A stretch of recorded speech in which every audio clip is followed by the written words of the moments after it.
Assalomu alaykum qadrlik anglag'uvchilar. Misrlik yozuvchi Muhammad Ahmad Jadul Mavlaning Qur'ondagi qissalar nomli kitobini o'qishni davomlashtiramiz. Shuayb alayhissalom Madyanliklar Sham chegarasidagi Mi'ana degan yerga joylashgan arablar edi. Ular Allohga e'tiqod qilmay, ko'p ilohlik diniga e'tiqod qiladi. O't-cho'p, dal-daraxt qo'yib o'sgan o'rmonlarga cho'qinadi. Ular boshqalarga ziyon selib, o'zlari foyda oladi. Savdo-sotiq ishlarida odil emas edi. Elishni ko'p elib olib, berishni kam beradi. Alloh taolo Shuayb alayhissalomni ularga elchi qilib evatdi, ham uningga mo'jiza bilan yordam qildi. Madad berdi.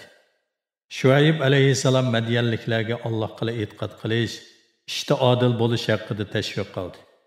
Ularga boshqalarni bo'zaq qilsa, jazolanadiganligini eskartdi hamda ularni Allohning qilgan marhamatini, ularning qo'li uzuk chaqda Allohning ularni beyitganligini, namrat bo'lib qolganda Allohning ularni bayoshat turmushga ega qilganligini, agar ular Allohning ta'limiga ergashmasa va quloq solmasa, Allohning g'azabiga qoladiganligini esida mahkam tutish to'g'risida uzluksiz ogohlantirdi. Madyanliklar Shuayb alayhissalomning so'zlariga dimiqida kulib qo'ydi. Texi masxara qilib zitiga tegdi. Ular mundaq deyishdi. Ey Shuayb, sen bizni o'zing hamisha ibodat qilayotgan va ota-bobolarimiz cho'qinib boqmagan ashu narsaga cho'qindirmoqchi bo'layotamsan? Bo'ldi qo'y. Bizni o'z maylimizga qo'yvat. Biz o'zimizning beyish yo'limizda mangamiz.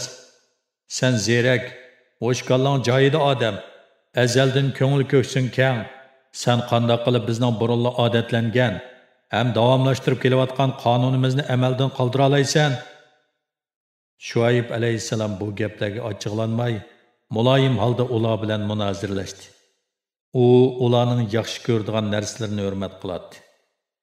Shuning bilan billa ularning o'zining bu samimiy nasihatlariga quloq solib, savobli ish qilish yo'lida mengishni talab qiladi.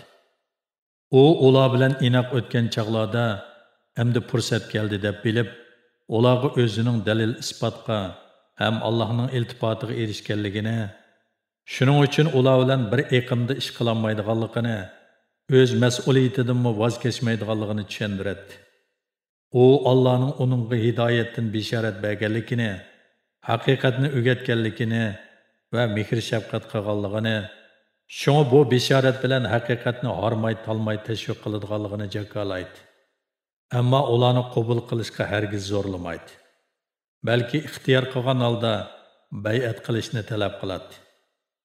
Shuayb alayhissalom Madyanliklar orasida o'zining mehribonligi bilan shuhrat tepib, donoligi bilan nom chiqargan edi. U kishilarga hidoyatni ko'rsatdi, ammo haq talab qilmaydi. U ularning baxt saodati uchun jon ko'ydiradi. Kim shunday qilsa, kishilar uningga ergishidi va uni ulgu qiladi. Shuayb alayhissalom nafsoniyatchilikdan xoli edi. Ish bejirgandimi boshqa g'arazda bo'lmaydi.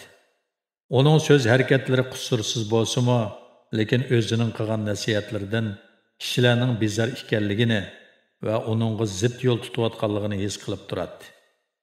U hasadxo'rlik, noinsoflik, takabburlik va g'azab nafratning vasvasi ularni men bilan bir sapda turishni xohlamaydigan holga keltirib qo'ygan bo'lish kerak deb o'yladi-da, Allohning qudrati bilan ularni ogohlantirdi. Ularga yomonlik qilaverish va gunoh qilishning foydasi yo'qligini, Allohga tavba istig'for etib, Allohning jazolashidan qutulish lozimligini tushuntirib turdi. Shuayb alayhissalom ularning chirik e'tiqodini ko'rsatib, mundaq ketaversa jazoga tortiladiganligini tushuntirdi. U nurg'ulg'an dalil isbot va Allohning pok, aniq bishoratini naql keltirganida Madyanliklar uni zongli qilib ko'rdi. Hatto tilida ular mundaq deyishdi. Biz sening maqsadingni tushunmadik. Sening bu gaplaring bizni ta'sirlantirmaydi va bizning ko'nglimizga yoqmaydi. Biz sana yanılib bizning tishimizga tegmasligini tavsiya qilamiz. Sen teging pas, chakana odam.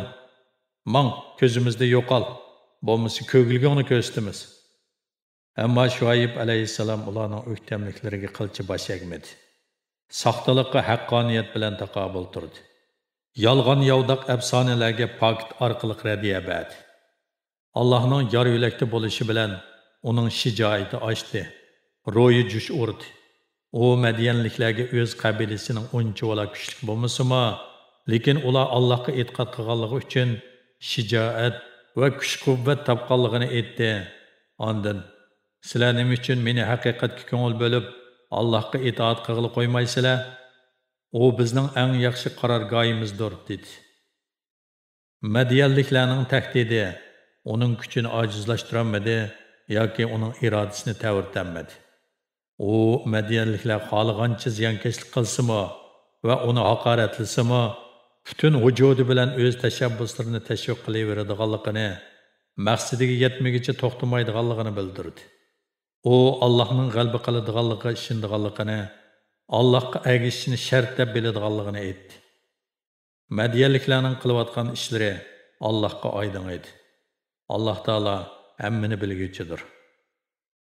Şuayb alayhissalomning uzoqqicha zerikmay Allohga bayat qilishni tashviq qilishi orqasida ba'zi kishilar oxiri uning so'zlariga quloq solib uyg'ondi. Oxirida uningga ishondi. Bu qabilaning boshlig'i Şuayb alayhissalomning ta'sirining yanama kengayib ketishidan va u tashviq qilgan dinning tarqalib, o'zlarining ta'siri kuchiga xavf yetishidan qo'rqdi.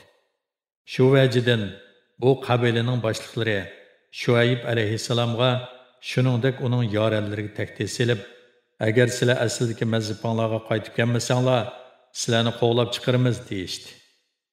Şuayb alayhissalom bu qabila boshliqlariga "Menga agashgan yoranlarning e'tiqodi ularning qalbida yildiz tortgan, ularning irodasi po'latdek mustahkam, ularga majburlik qilinmasala, ular Allohga osiylik qilmaydi.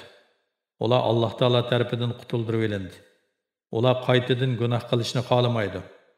Ular vabo tarqalib ketgan joydan Allohning yordami bilan qochib qutulgan turug'liq, ya'ni qandoqmi g'ofillikning do'zaxiga sakrsin" dedi.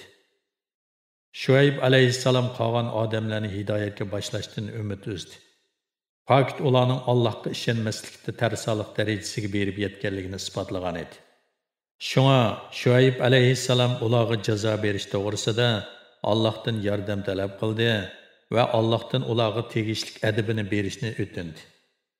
Haqiqatdan cheknigan bu kishilar or-nomusni bilmadi. Ular bu dunyoga keldi. Yana peshonasiga putilgani bo'yicha bu dunyodan ketdi. O odamlar iymon keltirganlarning orasiga kelib, ba'zilarini ojiz, bo'zak deb qarab, ularga po'pozi qilib mundoq deyishdi. Agar boshqalarga odil muomala qiladigansizlar, gumron bo'lasizlar. Boshqalarning manfaatiga ziyon selib, o'z manfaatinglarni ko'zlamaydigansizlar, qilgan ishlaringlar bekor bo'lib ketadi. Şuayb alayhissalom samimiy, oliyjanob kishi bo'lsa-mu, lekin ular uningga yana bir qitim tuhmat chaplab, xaloyiqni qutratdi va uni osmondan tosh yog'dirib, bizni azoblagan edi dedi. Alloh taolo Şuaybning talabini qabul ko'rib, uning duolarini ijobat qildi. Alloh taolo o'tda qiziq havo bilan Madiyanliklarni azobladi. Sagugidek soyimo, panolangudek laqmi yoki uymi yo'q edi. Shun ular taraf-tarafga qochdi. Lekin har qancha qilgan bilanmi, yanada Allohning jazosidan qochib qutulolmaydi.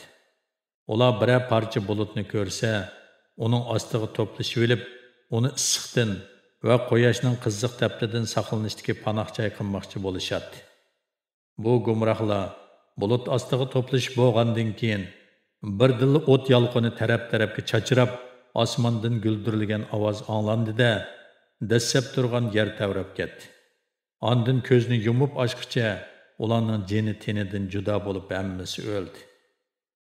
Şuayb alayhissalom bu qabilaning oqibatini ko'rgandan keyin qattiq qayg'u hasrat chekkan holda bu yerdan ketgan bo'lsa-mu, lekin ularning Allohga ishonmay, uning tashabbuslarini masxir qilganligini, iymon keltirganlarni dimaqida kulib, zonliq qilganligini va uning samimiy nasihatlariga quloq solmay, oxir mushundoq kulfatli taqdirga duch kelganligini o'ylab, ko'ngli bir oz aromiga tushgandek bo'ldi. U mundoq dedi: "Ey qavmim, sizlarga men albatta Parvardigorimning farmonini yetkazdim va nasihat qildim. Men qandoq kofir qavmga qayg'uray" dedi. Sura A'rof 93 oyat. Diqqat berganingizga rahmat.